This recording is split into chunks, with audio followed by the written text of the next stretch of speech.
still crushes me.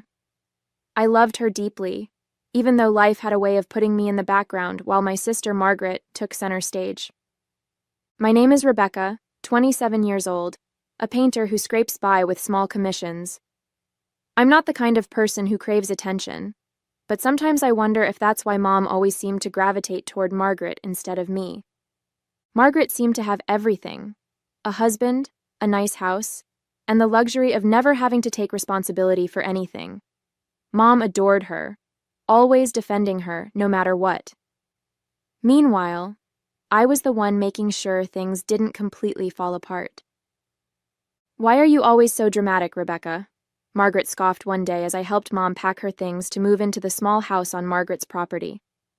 She was feeling sick lately, and we thought it would be better if she lived closer to one of us. "It's not like I'm doing nothing. I'm giving her a roof over her head, aren't I?" I clenched my jaw, trying to stay calm.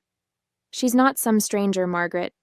She's our mom, and that roof is a guest house you haven't used in years. Also, she's paying rent. You're not giving her anything." She rolled her eyes and crossed her arms, leaning against the doorway. "Do you know how many people would kill for a setup like this? She's lucky to have me." "Lucky?" The word came out like a laugh, bitter and sharp. "You mean lucky that I'm here handling everything while you take the credit?" Margaret just shrugged and walked off toward her house, leaving me standing there with a mix of anger and disbelief. It was always like this, her doing the bare minimum and acting like she was a saint for it. Later that evening, we got the results. I called Margaret to fill her in. "Margaret, it's bad," I said, my voice trembling. "It's lymphoma. The doctor said 6 months to a year." There was a pause on the other end before she finally responded, her tone annoyingly flat. "Well, that sucks, but at least she has her little house here. That's something, right?" I blinked, gripping the phone tighter. "That's all you have to say? That sucks? She's dying, Margaret. Dying." "What do you want me to do, Rebecca?" she snapped. "Drop everything and become her private nurse? I have a life too, you know." "You could start by showing some basic compassion," I shot back. "Maybe take her to a doctor's appointment once in a while or spend some actual time with her." She sighed loudly. "Look, I'm doing what I can. Let's not make this about you, okay?" I hung up after that. There was no point in arguing. Margaret would always find a way to turn things around and make herself the victim. After Mom got sick and started treatment, she became too weak and tired to manage her personal finances. Since I was the one taking care of her day-to-day needs, Margaret had taken over handling her bank account and bills. I didn't love the idea, but Mom trusted Margaret, so I let it go. I thought, maybe for once, Margaret would step up and actually do the right thing. One day, Mom asked me to check her bank account balance for her. She'd been worried about some upcoming expenses and wanted to be sure she had enough. "Rebecca, could you stop by the bank for me?" she asked, her voice frail but warm. "I just want to make sure everything's in order." "Of course, Mom," I said, brushing a strand of hair out of her face. "I'll handle it." I went to the bank that afternoon, still thinking everything would be fine. But when the teller handed me the account summary, my heart dropped. Her account was almost empty. The savings she had worked so hard to build after selling her car, gone. And then I saw it, one massive withdrawal made a few weeks earlier. The name on the transaction hit me like a punch to the gut: Margaret Bennett. I stared at the slip of paper, my hands trembling. There had to be some mistake. Margaret wouldn't. No, she couldn't. But the evidence was right in front of me. I stepped outside the bank, the cold air hitting my face like a slap, and I called Margaret immediately. "What's up?" she answered casually, as if we hadn't been through months of hell. "Are you serious?" I said, my voice shaking. "Margaret, why the hell did you withdraw all of Mom's money?" There was a pause before she answered, her tone defensive. "Rebecca, calm down. It's not what you think." "Not what I think?" I snapped. "Her account is empty, Margaret. Empty.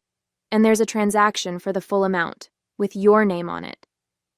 She sighed, like I was the one making a big deal out of nothing. It's a loan, okay? I needed the money for some unexpected repairs. I was going to put it back in a few months. Mom doesn't even know. It's not like she needs it right now. A loan? I almost laughed, the bitterness choking in my throat. You think you can just borrow every last penny she has without asking her? Without telling anyone? She's sick, Margaret. That money wasn't yours to take. Don't be so dramatic, Rebecca, she said, her voice sharp now. I'll pay it back. I always planned to. You're blowing this way out of proportion. You've got to be kidding me, I said, my voice low and shaking. Mom is dying, and you think this is about me being dramatic? You're disgusting, Margaret. I could feel my hands shaking as I gripped the phone tighter, trying to steady my voice. You have no idea what this has done, do you? Mom asked me to check because she was worried about paying for her groceries, Margaret. Groceries. Do you understand how humiliating it's going to be for her if she finds out? She won't find out, Margaret snapped, because you're not going to tell her. My stomach twisted at the sheer audacity of her tone. Why the hell wouldn't I? She deserves to know what you've done. Because it'll only stress her out. Margaret cut me off, her voice sharp and condescending.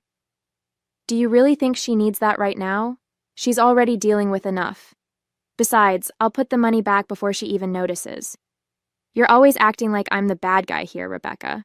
But I'm trying to handle everything the best I can. Handle everything? I practically shouted, the anger boiling over.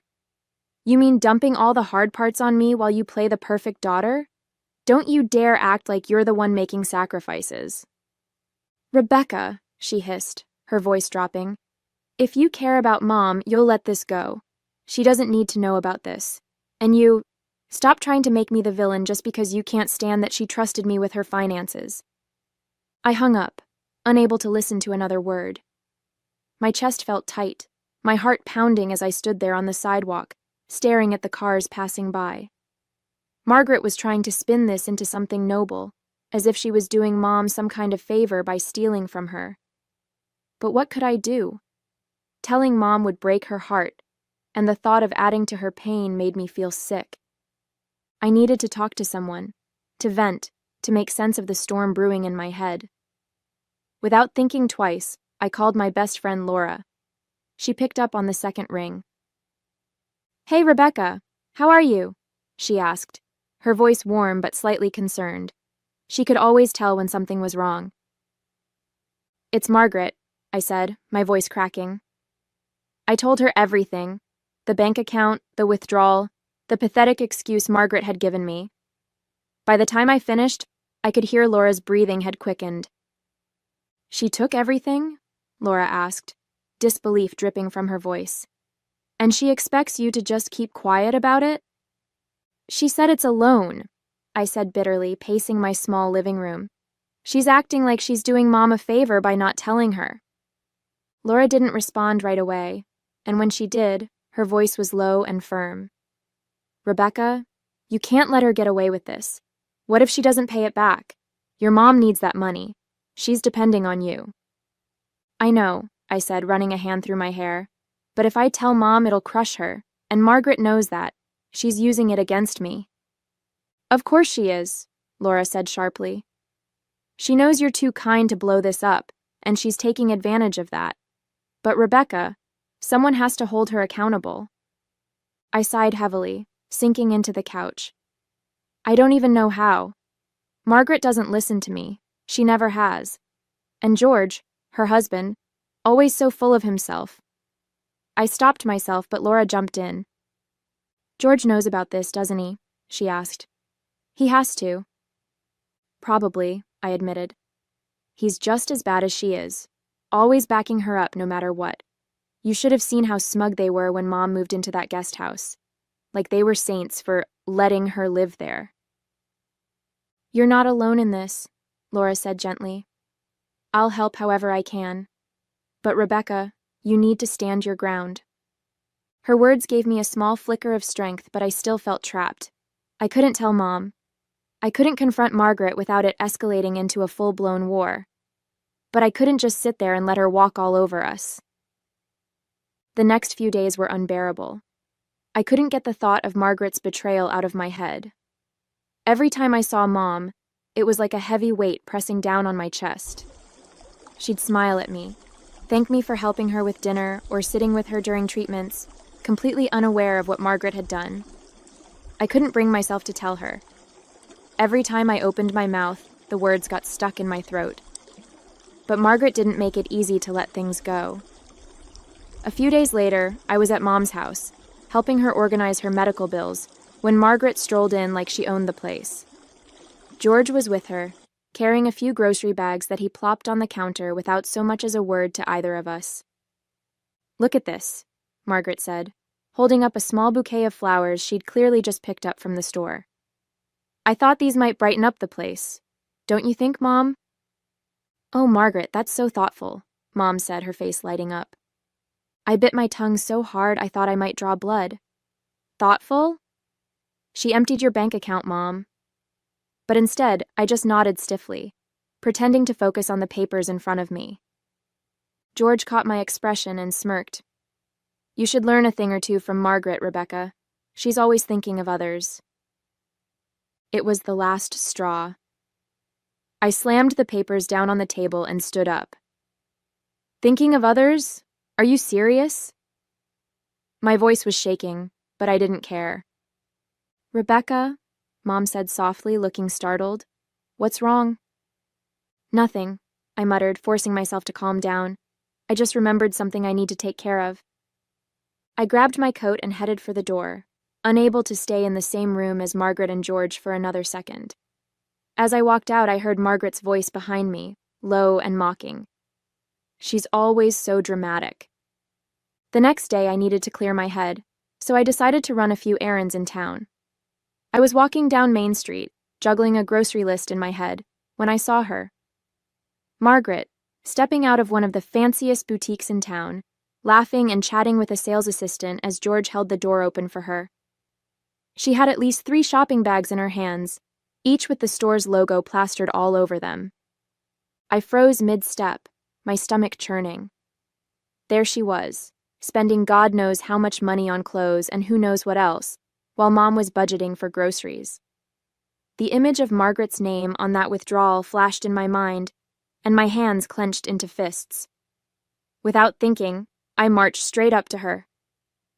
"Margaret," I called, my voice sharp and loud enough to make her flinch. She turned, her smile fading as she saw me.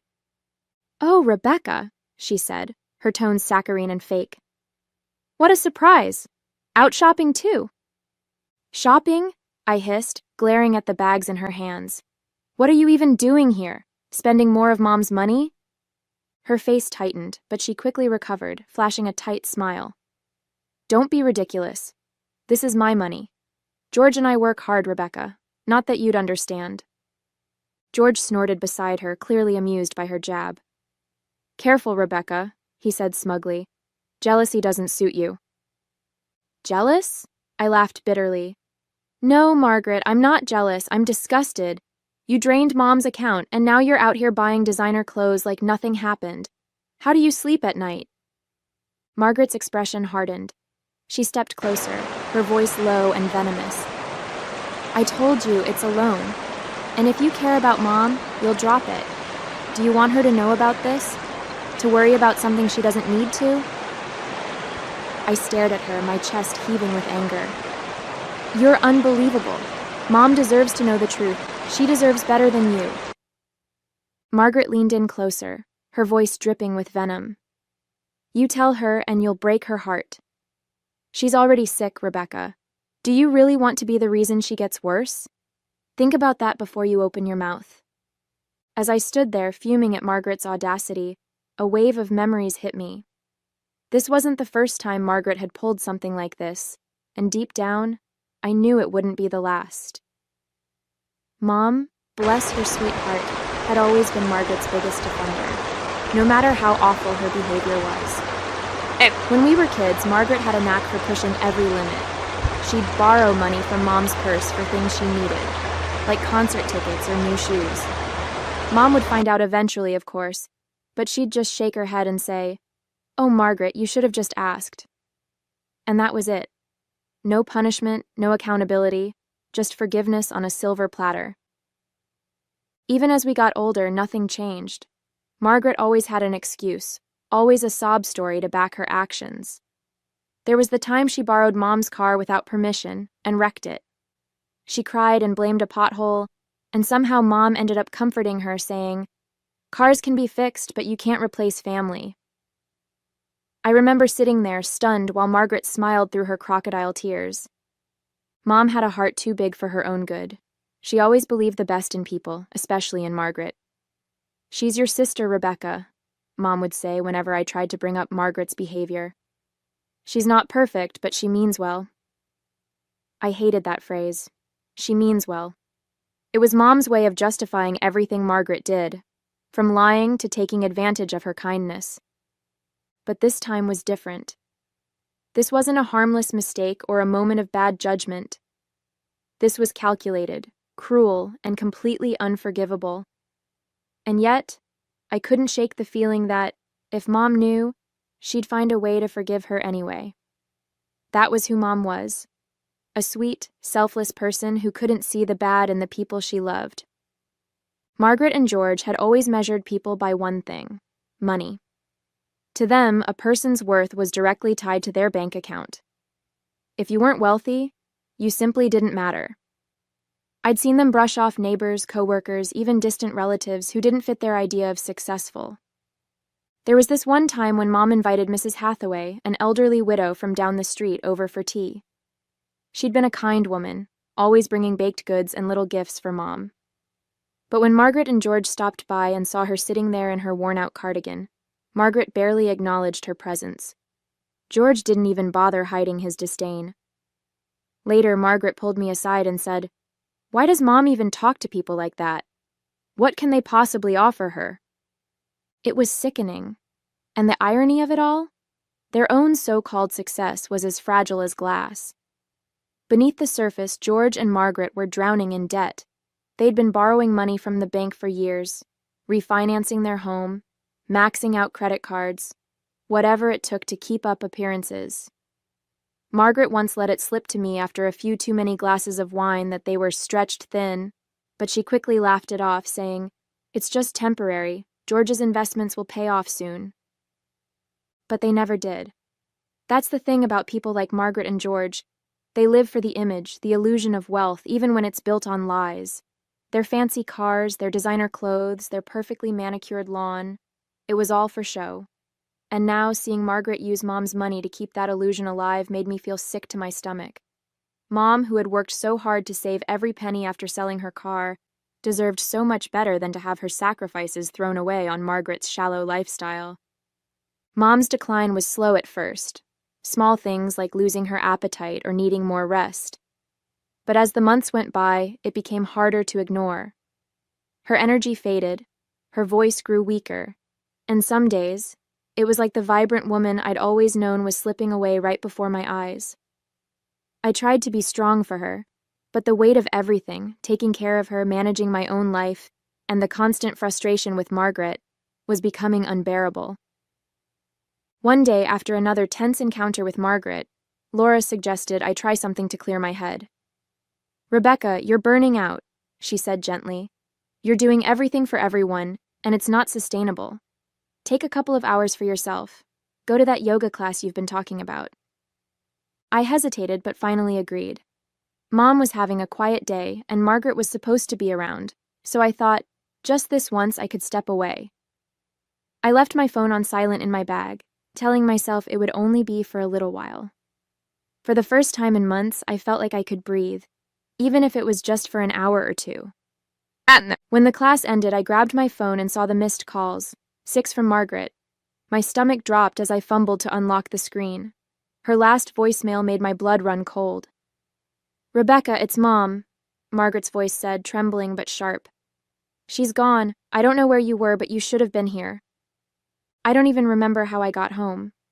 My legs felt like lead as I stumbled into the house where Margaret was sitting on the couch, her face red and blotchy. "She just stopped breathing," she said, looking up at me. "I was here, but there was nothing I could do." I couldn't speak. My heart felt like it had been ripped out of my chest. I'd been gone for 2 hours, and I hadn't been there to say goodbye. Mom had died at home, in the little guest house she'd moved into with Margaret by her side. The guilt hit me like a freight train. "You should have been here," Margaret said, her voice cold now. "I don't know why you thought yoga was more important than Mom. She needed you, Rebecca." Her words sliced through me. I wanted to scream, to tell her that she had no right to judge me, not after everything she'd done. But I couldn't. All I could do was sit there, tears streaming down my face as the weight of losing Mom settled in. The day of Mom's funeral was cold and gray, the kind of weather that seeped into your bones. Mom had been deeply religious, so it was only fitting that the service was held at her beloved church. The stained glass windows cast soft colors onto the pews as the organ played a somber melody. I sat near the front, clutching a tissue in one hand and a picture of Mom in the other. My heart was heavy, not just with grief, but with the weight of everything that had happened. Margaret and George arrived late, of course, sweeping into the church as if it were a fashion show. Margaret was dressed in a sleek black dress that hugged her figure, her neck adorned with a pearl necklace that probably cost more than my monthly rent. George, in an expensive-looking suit, walked beside her, carrying an air of smug self-importance. The way they moved, it was like they thought the funeral was about them, not Mom. As they made their way to the front, I caught the whispers. People were glancing at me with judgment in their eyes, leaning toward each other to murmur behind their hands. My stomach twisted, and I tried to focus on the picture of Mom in my lap, but it was impossible not to hear. "Rebecca wasn't even there when Angel passed," one voice whispered. "Margaret said she was off doing yoga," another added, the disdain dripping from their words. I clenched my fists, my nails digging into my palms. Margaret had made sure to plant that seed in everyone's mind. She wanted them to see me as the selfish daughter, the one who abandoned Mom when she needed me most. And judging by the looks I was getting, it had worked. Margaret slid into the pew next to me, flashing me a tight smile that didn't reach her eyes.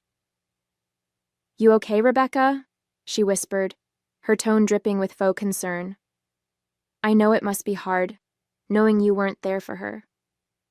I stared straight ahead, refusing to give her the satisfaction of a response. The priest began to speak, his voice filling the church as he talked about Mom's kindness, her unwavering faith, and her love for her family. I felt tears sting my eyes as he mentioned how devoted she had been to her daughters. If only he knew the truth. As the priest continued his eulogy, his voice grew softer, more intimate, as if he were speaking directly to each of us.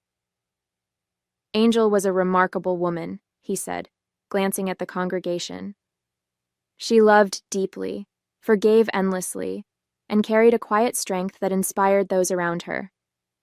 In my final visit with her just days before her passing, she entrusted me with something very personal. A letter." A murmur rippled through the church. My breath hitched. A letter? I glanced at Margaret, who shifted uncomfortably in her seat.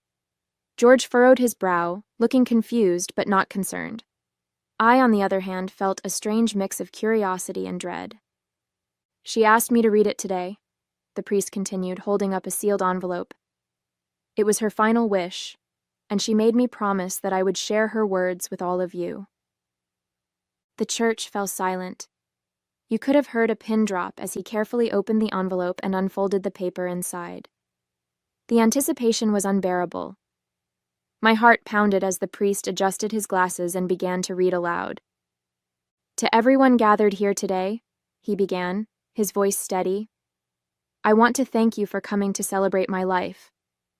I lived a life of love and faith, and though it was not without challenges, I leave this world with gratitude in my heart. However, there is something I must say before I rest, something that weighs heavily on me and must be brought into the light."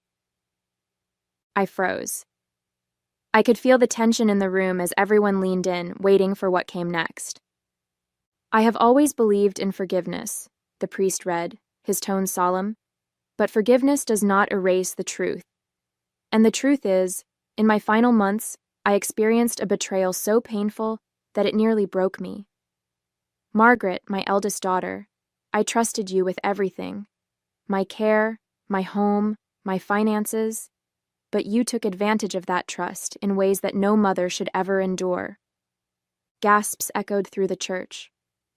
Margaret's face went pale, and she shifted in her seat, her hands gripping the edge of the pew. George's jaw tightened, but he stayed silent, his eyes darting toward the priest.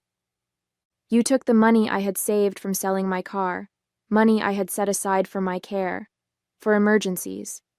Rebecca, who gave so much of herself to ensure I was never alone, I know that you knew about this, but decided to protect me so that I wouldn't suffer in my final months.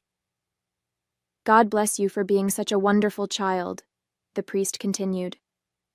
Margaret, you drained my bank account and what was left of my energy, leaving me with nothing. I knew, but I kept quiet. I didn't want to shame you or cause more pain in my final days, but people need to know who you are. My hands flew to my mouth as tears streamed down my face. She knew. All this time, Mom knew. The guilt, the fear of breaking her heart, it had been for nothing. She had carried that pain herself, silently. The priest's words lingered in the air, heavy and unshakable. The silence in the church was deafening. All eyes turned to Margaret, who sat frozen, her face pale as if all the blood had drained from it. George shifted uncomfortably beside her, his usual smugness replaced with unease. No one said a word, but the weight of judgment in the room was palpable. I didn't move. My tears were flowing freely now, but they weren't just for Mom. They were for the truth she had carried alone, for the strength it must have taken to leave this world with grace despite everything Margaret had done. My chest ached with a mix of grief, relief, and rage. Margaret finally broke the silence. She stood abruptly, her chair scraping loudly against the floor. "This is ridiculous," she hissed, her voice trembling with indignation. She was sick, probably confused. I did everything for her, everything. And this is how she repays me? People around her started to whisper, their faces filled with shock and disdain. George grabbed her arm, trying to pull her back down, but she yanked it away. "You don't know what it's like," she continued, her voice louder now, almost desperate. "I was under so much pressure. I needed that money for the house, for both of us." "That's enough, Margaret," the priest said firmly, his voice cutting through the tension like a blade. "This is not the time to justify your actions. Your mother's words speak for themselves." Margaret glared at him, then at me. Her eyes burned with a mix of anger and humiliation. "I hope you're happy," she spat before storming out of the church, George trailing awkwardly behind her. The sound of the heavy doors slamming shut echoed through the sanctuary. I sat there stunned, as people began to murmur around me. Some whispered words of sympathy, while others exchanged looks that said everything they thought about Margaret's outburst. Laura, who had been sitting a few rows behind me, came up and placed a hand on my shoulder. "Rebecca," she said softly, her voice steady. "Your mom saw you for who you are. She knew you were the one who stood by her, no matter what." I nodded, my throat tight. Mom's letter had lifted a weight I hadn't realized I was still carrying. I had spent so much time protecting her, trying to shield her from the truth, and yet she had known all along. And even in her final days, she had chosen to protect me instead. As the service ended and people began to file out, many stopped to offer me condolences, their words laced with a newfound respect. Margaret's mask had finally slipped, and the truth was out. I wasn't sure what would happen next, for her, for George, or for me. But one thing was certain. Mom's voice, even in death, had given me a sense of closure I hadn't thought possible. That night, as I sat alone in my small apartment, I looked at the picture of Mom I had taken from the service. "Thank you," I whispered, clutching it close to my chest. For the first time in months, I felt the faintest glimmer of peace. Mom's love had been bigger than Margaret's betrayal, and in the end, that love was all I needed to carry me forward.